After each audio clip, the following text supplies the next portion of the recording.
Hi, Hiram here.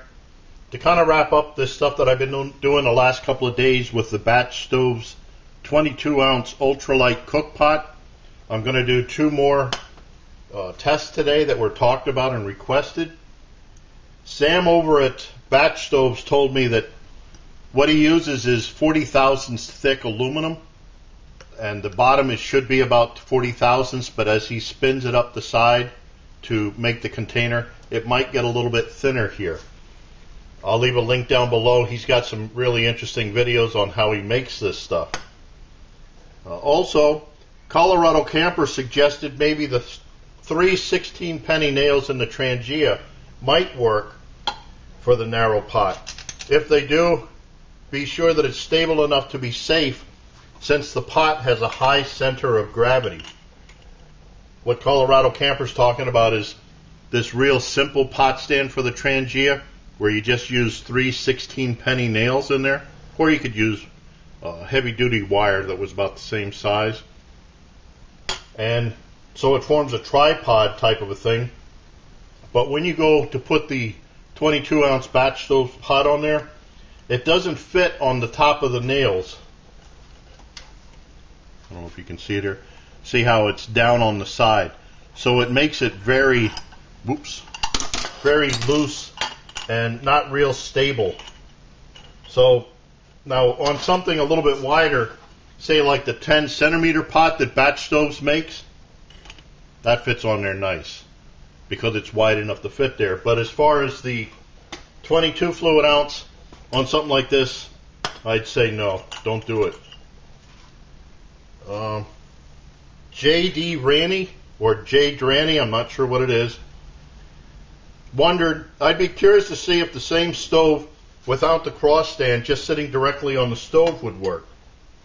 What JD's talking about is this Evernew Ultralight burner. I did it with the cross stand the other day, like so, and got a time on it, but it wasn't what I thought would be really good. So what I did was a quick test here of putting the pot right on the burner like this. I've been told that this is the simmer mode, but I don't think it's really the simmer, but rather just a low power burn. This is how that turned out. We're now 2 minutes into the test. The temperature's up to 78 degrees Fahrenheit. I think you can see the flames have really died down. This Evernew Titanium Ultralight just can't seem to handle the cold water setting on it without the cross piece. For the longest time they were just the real small flames. So let's see how long it takes to boil.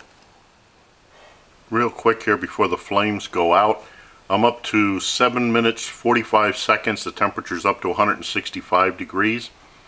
This is about the largest that the flames have been so far, and I don't know, just not real impressive. Now the problem is the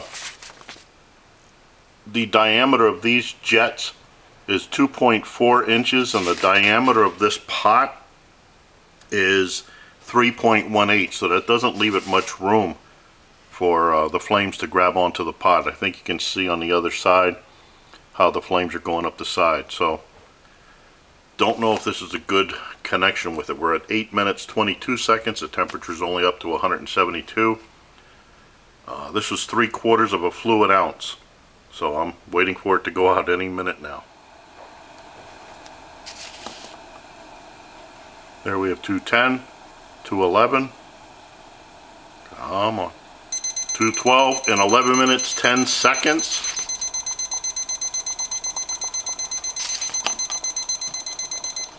Okay, so that was 2 cups of water starting at 60 degrees, came to a boil in 11 minutes 10 seconds.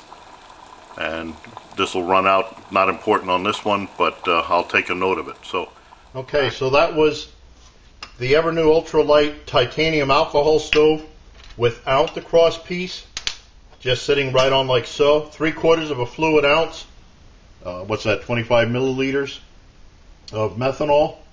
2 cups of water starting at 60 degrees. It's 80 degrees in the room here, 26.6 degrees centigrade and the humidity is 71%. This got up to boiling in 11 minutes 10 seconds. Not exactly speedy. And then surprisingly, I didn't show it, but it ran till 13 minutes 33 seconds. A slow burn for sure. I'm not sure that that could be considered a simmer, but a slow power burn. Then RJBURG suggested using the cross on the Trangia. So RJBURG was saying to use this cross piece from the Evernew on this. Now the problem that comes in with this is if you put it in this mode, you're short going from the jets to the bottom of the pot. You don't have that 1 inch sweet spot that you're supposed to get. So it's actually about 5/8 of an inch from the jets to the bottom of the pot in this mode. So what I did was I turned it over upside down. That gives you a little bit more than the 1 inch. It's about 1.1 inches or 28 millimeters. And I did a test with this, and this is how that turned out. Here we are at the 2-minute mark. The temperature's up to 97, 98 degrees. This is with the Trangia and the Evernew cross stand upside down. If you do it right side up, the top part fits down into the Trangia and makes for a shorter distance between the burners to the bottom of the pot. At this rate, it's a little bit longer, I think, if I remember right, than the 1 inch sweet spot, but the other way it's way short. So this heated up a little bit faster, much bigger flames than what there were on the Evernew Ultralight. But let's see how long it takes to get to boiling. There we are at 210. I don't think it's going to make it. 211, maybe. 212 in 7 minutes 24.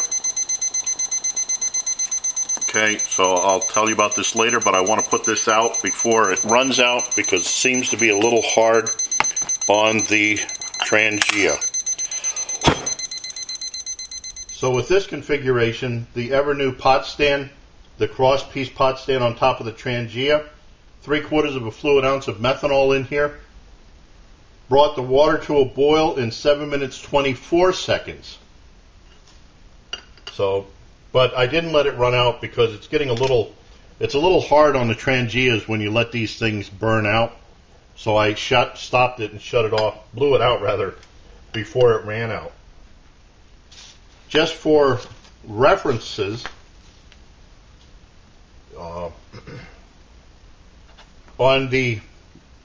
you can probably see the other videos, but on this one, using the cross stand on it, brought 2 cups of water starting at 60 degrees to a boil in 6 minutes 29 seconds,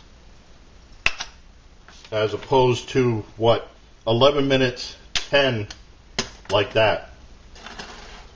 Also, with ColoradoCamper's high pressure side burner stove, this brought it to a boil in 6 minutes 18 seconds. Using the low power, 6 minutes 41 seconds. So it's, pretty close to the 6 to 7 minutes time there. Okay, I think that's about it. I don't think I'll be doing any more tests on this. Oh, I did get several questions from people asking me, what's the benefit of using this kind of a pot over, say, the Boy Scout type pot, or even the other pot from BatchStovez that I have, the 10 centimeter. This is it's about as tall as it is wide, which you can see a way difference in the diameter of the pots.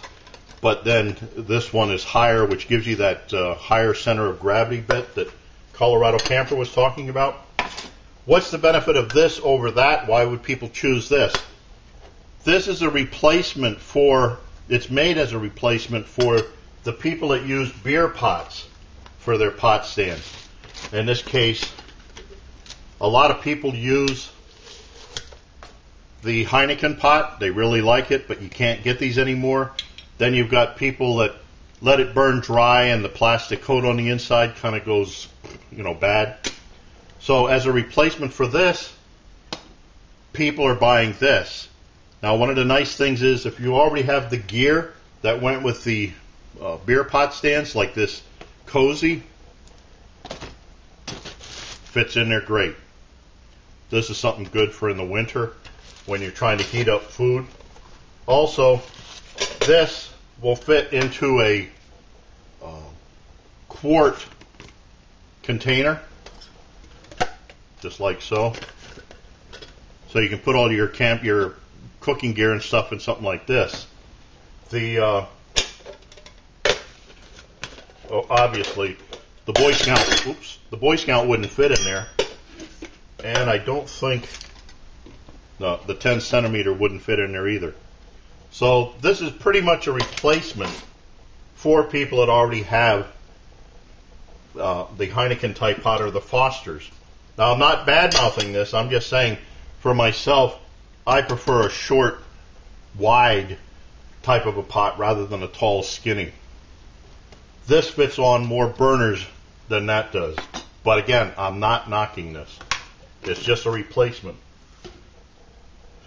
So, I think I've pretty much hit this one over the head. But I thank those of you that asked for the questions.